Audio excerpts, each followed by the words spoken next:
Dua ederken, zikir çekerken sürekli esniyorum. Açıklaması var mı? Açıklaması var. Şeytan sana da bana da bayağı bir musallat olmuş demektir.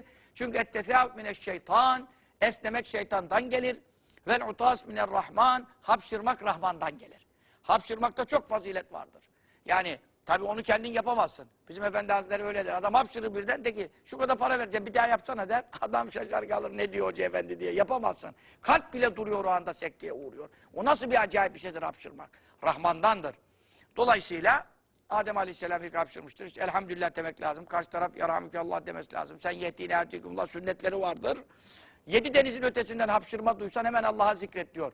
O hapşıran elhamdülillah demiyorsa senin elhamdülillah Rabbil Alemin demen lazım. Çok zikirleri var, duaları var. Ve lakin esnemek şeytandandır, kesindir. Bazı kere çok uykusuz kalırsa adam esner, o başka. Ama bir de uykusunu da aldığı halde çok esniyorsa zikir. Hele ki Kur'an ve zikir çekerken, okurken esneme gelmesi ne demek?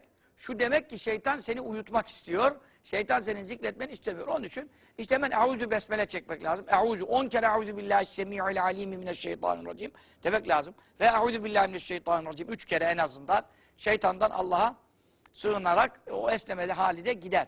Bir de esnemeni tutarken Resulullah sallallahu aleyhi ve sellem hiç esnemezdi diye düşündüğün anda esnemen kesilir. Bunu isteyen deneyebilir.